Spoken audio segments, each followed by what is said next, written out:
When I sat down with Florida high school teacher Tatiana Album just before the school year began, she walked me through the official state education department training on the subject of slavery. The only thing I can find in this slide, in this entire presentation about enslaved people, it's one slide, and it says less than 4% of slavery in the Western Hemisphere was in colonial America. The number of enslaved people increased in America through birth. What is happening here in this slide? Yeah, so this is a map kind of showing how the transatlantic slave trade brought enslaved people to both of the Americas. There's a heavy emphasis that those people were brought to South America. It's a much bigger arrow. Right. And where we're at in North America, you know, our colonies are a very small sliver. And there was this heavy emphasis that most of our enslaved people were born here, almost to say it was less bad. To enslave children. Right. Right. For generations. To say they were born here, we didn't steal them and bring them on a boat, is kind of what it felt like. Sort of making a difference between slaves born in the United States and those born in Africa, and suggesting somehow that slave life, that our moral debt is less because they were born into slavery as opposed to snatched from their homes. Yes, that's definitely how I felt they were portraying this information. And also that less than 4% of slavery in the Western Hemisphere was in colonial America. Is that to minimize the number of slaves that were here, which still numbered in the millions? I believe so. This slide says 2/3 of the founders held slaves. Even those that held slaves did not defend the institution of slavery. In November 1789, Benjamin Franklin described slavery as an atrocious debasement of human nature. Did they give you the source of the 2/3 of the founders? They did not. Who didn't even approve of slavery? Yeah, they did not, which was odd because there was this heavy focus on primary sources. And so to be given the information without the source, how can I take that back other than in my head? You know, how can I take that back to my students in a tangible way if I'm supposed to be relaying this information to them? And then, this is the slide you were talking about. George Washington saying, "It being among my first wishes to see some plan adopted by which slavery in this country may be abolished by law.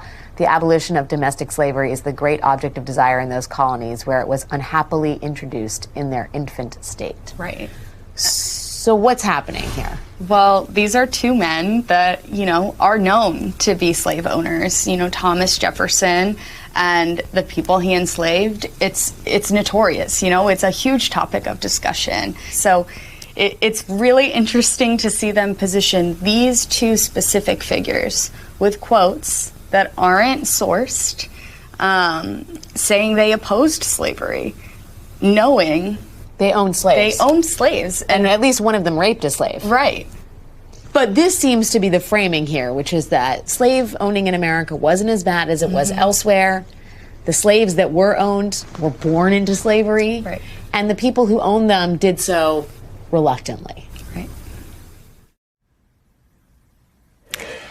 My next guest is the person to talk about the teaching of history and race in America. He has been a longtime staff writer at The New Yorker, providing analysis on everything from politics to policing. During his time at The New Yorker, he has also co-edited The Matter of Black Lives, a collection of the magazine's most groundbreaking pieces on Black history and culture, featuring the works of renowned writers like James Baldwin and Toni Morrison. He has also authored numerous books, reported for a Peabody Award-winning documentary series. Oh, and he has also recently been named the Dean of the Columbia School of Journalism. Joining us now is the great Jelani Cobb. Thank you, Professor, for joining me. Thank you. So there is a lot to talk about here. A lot. I want to start with that slide that seems to minimize America's role in the transatlantic slave, and this notion that descent-based slavery was somehow perhaps better or less morally egregious than the initial slave boats that brought slaves over to the New World, if you will. Sociologist and law professor Dorothy Roberts explains what descent-based slavery actually meant in the Americas. The short word is breeding. Yes. But breeding human beings like livestock. Yes, and I'll read a quote from her book, right? So Virginia decides that enslaved black women give birth to enslavable children, even if those children are white. And she writes, that law allowed white men to profit from their sexual assaults on black women.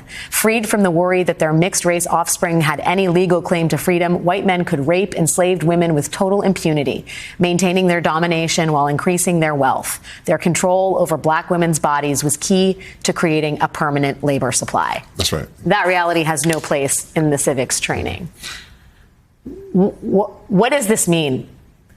Practically speaking? I mean, practically speaking, it is a mechanism by which lies can be given the cloak of truth. And so if we want to go back to that document about there only being 4% of the people brought in the transatlantic slave trade to the North American colonies, that's technically true. What they don't talk about is the fact that the British were late to the transatlantic slave trade.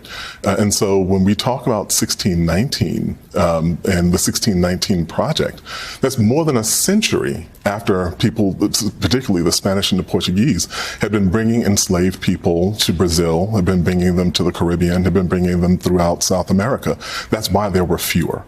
And so when you get to the other part about the descent-based slavery versus trafficking and kidnapping people, that is motivated by the small thing called the Haitian Revolution, which sent shockwaves throughout the slaveholding world, where Haiti, this island, which was overwhelmingly populated by enslaved black people, launched a revolution and overthrew their French overseers.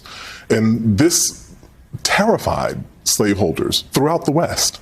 And so you began to see a push to say that there needed to be an abolition, not of slavery, but specifically an abolition of the transatlantic slave trade. Yes. Because places like South Carolina already had a majority black population. There were more black people in South Carolina than there were white people in South Carolina. This made people paranoid. And so they ended the transatlantic slave trade and then continued to keep people enslaved and through the process of reproduction, which led to people being bred like livestock, as I said earlier. And so they are using a cloak of humanity to disguise utter inhumanity.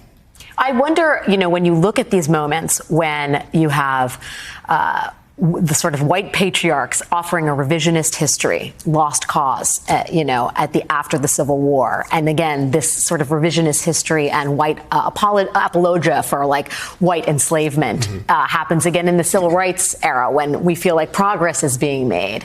Do you think that's what's happening now? That the DeSantises of the world, that the organizations that are working to implement this kind of teaching in schools are doing so because they feel like progress is on the doorstep? Absolutely. This is the old dictum that he who controls the past controls the present. He who controls the present controls the future. It's kind of very gender skewed analysis of that. But still, the battle over the past is always about the present. And it's about rationalizing a particular state of affairs that we see in the world right now. And so if you can diminish the claim of what racism and white supremacy have done in the society, you automatically and implicitly diminish the moral claim that people who are the descendants of those groups have in this country right now. And so that's what the ballgame is right now. And also, if you can muddy the waters around how difficult it has been for people to achieve citizenship, you can do things that make it more difficult for them to gain access to the vote. And so all of these things are about rationalizing present policies.